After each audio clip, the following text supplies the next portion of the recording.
ऐसा कौन सा पुष्प शिव को चढ़ाया जाए कि जिंदगी में, हमारे जीवन में जो दुख आया है वो कैसे कट जाए। उस पंच पुष्प को हम समझेंगे, वो 5 फूल हम समझेंगे।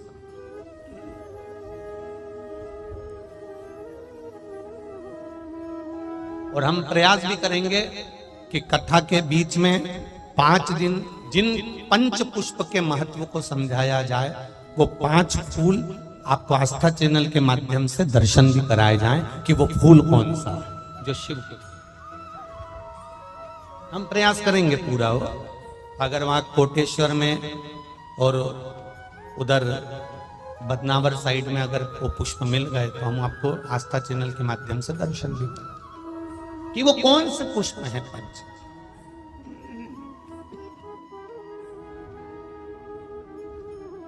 जिससे हमें महादेव की प्राप्ति हो सके। भोला सब दुख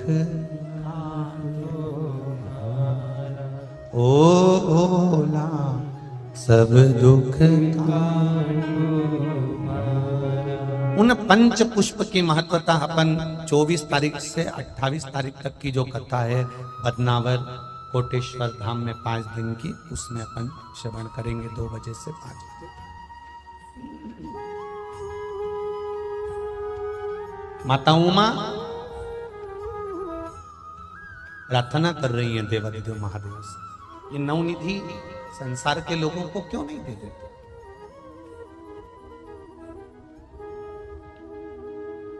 इनको देते क्यों नहीं?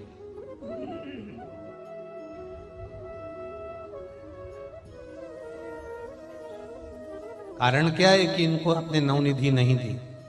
भगवान शिव ने कल कथा में वर्णन किया था कि विश्वास दृढ़ नहीं हो पाता, इसलिए इनको नवनिधि प्राप्त नहीं हो पाता।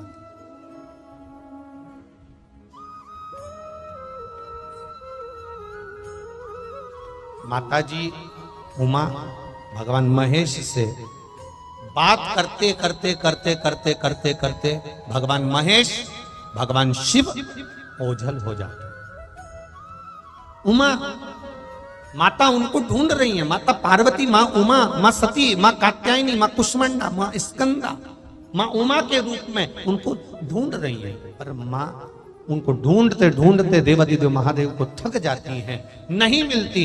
जब महादेव नहीं मिलते तब माता उमा स्थिर होकर अपने नैनों से जल बहाती रहती हैं, अपने नैनों से अश्रु बहा रही होती हैं। और अश्रु बहाते बहाते बहाते बहाते तभी उसी समय पर श्री तुमरुका जी का आगमन होता। उसी समय पर तुमरुका जी का आगमन हुआ। जब तुमरुका जी का आगमन हुआ, तुमरुका जी जब निकल के सम्मुख में आए, घोड़े का मुख लगा है, हाथ में वीणा है, एक हाथ में करताल है, और तुमरुका जी जपते जपते आ रहा है पंचाक्षर मंत्र।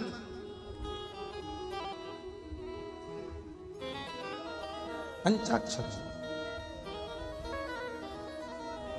नमः शिवाय, ओम नमः शिवाय, नमः शिवाय, नमः शिवाय। जपते और पहुंचे माता उमा के पास।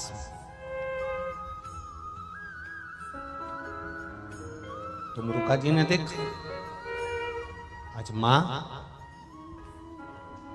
आप आंखों से आंसू बहा रही हो, नैनों से जल बहा रही हो, आप रो रही हो।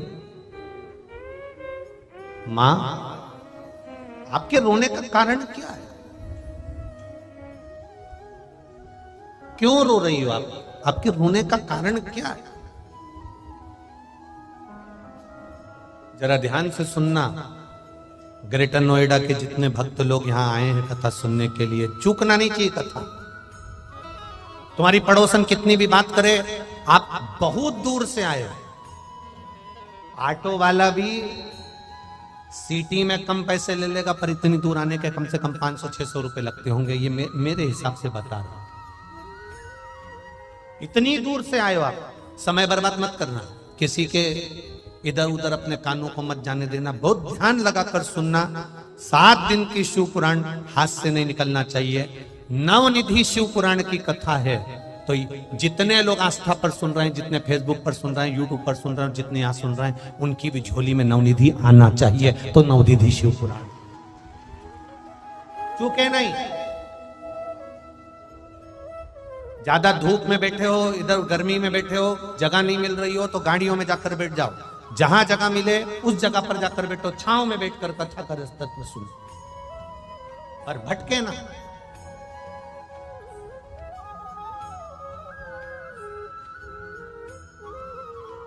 क्यों रो रही हो माता उमा? तुम्हारे रोने का कारण क्या है?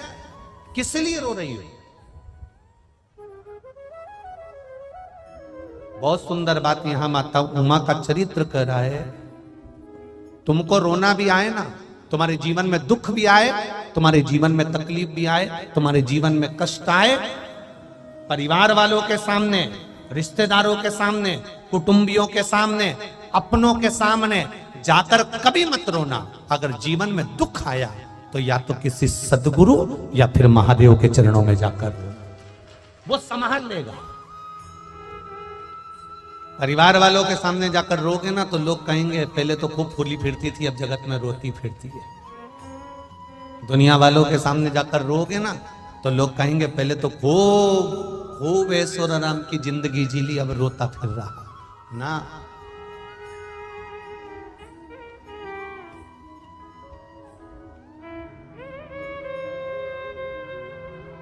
जो जिंदगी भर तुम्हारा पांव खींच खींच के तुमको नीचे लाते हैं, वही एक दिन अर्थी में बांध कर तुम्हें शमशान ले जाते हैं, कोई दूसरा नहीं ले जाता।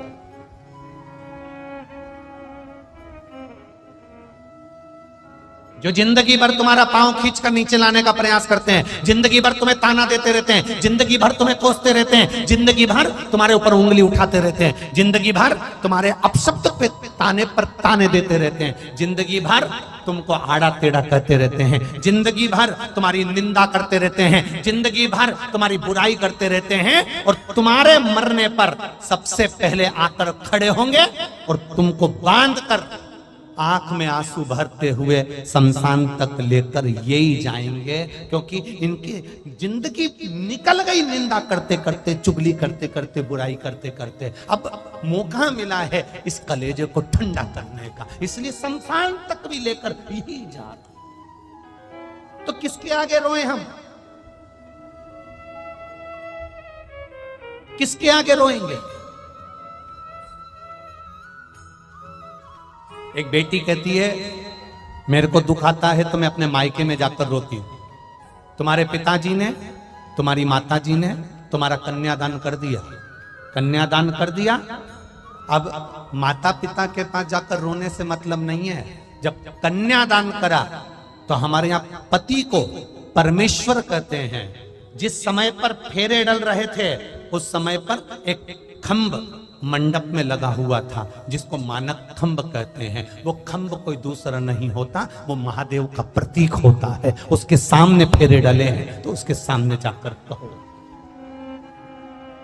उससे जाकर कहो। जीवन में दुख आए तो उसके पास में जाकर बैठो, उसके चरणों में जाकर बैठो। मेरे बाबा दया करना, मैं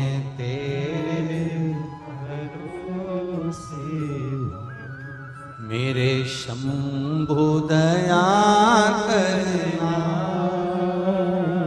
मैं तेरे भरोसे हूँ।